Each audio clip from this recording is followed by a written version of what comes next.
के अहदेदार भी हैं, जॉइंट सेक्रेटरी भी हैं और पखल वेलफेयर सोसाइटी के अंदर जैसा कि हमने ख़ुद अपनी आँखों से देखा और सुना कि इनकी बहुत बड़ी खिदमात हैं। आमिर इलाही साहब, सबसे पहले तो मैं आपको अस्सलाम वालेकुम। वालेकुम सलाम।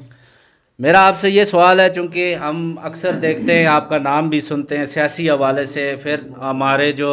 फलाही काम है उनके हवाले से आप पेश रहते हैं। आपने पखल वेलफेयर सोसाइटी के प्लेटफार्म से, जब ये पखल वेलफेयर सोसाइटी शुरू हुई, काफ़ी सारे कामों में हिस्सा लिया, जिनमें सरफहरिस्त आपका पानी का जो कुएँ जो इस इलाके में ईदगाह, डंबरा, गुलीबाग, फजलाबाद, कुलियाड़ा, काफ़ी इलाकों में आपने, उस बारे में आप हमें बताएंगे कुछ थोड़ी सी तफसील, ताकि हमें पता चले कि कितने कुएँ आपने बनाए और क्या मिशन है आगे आपका। बिस्मिल्लाहिर्रहमानिर्रहीम जी, मैं सबसे पहले जो है परवेज़ भाई का शुक्रिया अदा करता हूँ और कुएं के हवाले से मैं यही कहूँगा, मैंने 2016 से कुएं बनाने का जो है काम का स्टार्ट किया था।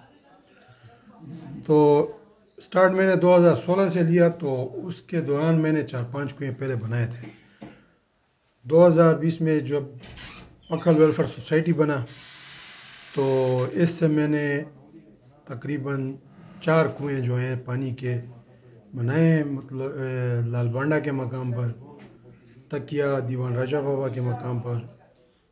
डंबरा और ये समंदर कॉलोनी जो बटग्राम के पास है,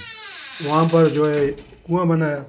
इससे पहले मैंने जो बनाए वो मतलब चुड़लाए के मकाम पर इब्रार से तुंग लारे मने दा खबर ओकड़ा कि मुंगला दलता अगर यो डिस्पेंसरी हो सरकारी खातिरी आगे माने टेमुना लगी, लेकिन मुंग अखबल जान माने अखबल लका जान माने और बार न बस को चे कम जमुंग लास अखपुन मुंग की मेहनत पर मनियो गुनो अगर कार दादे चे देला पर इंशाल्लाह वल अजीज एम्बुलेंस लपारे मायो कोशिश शुरू करे दे और तासो दवाई और इंशाल्लाह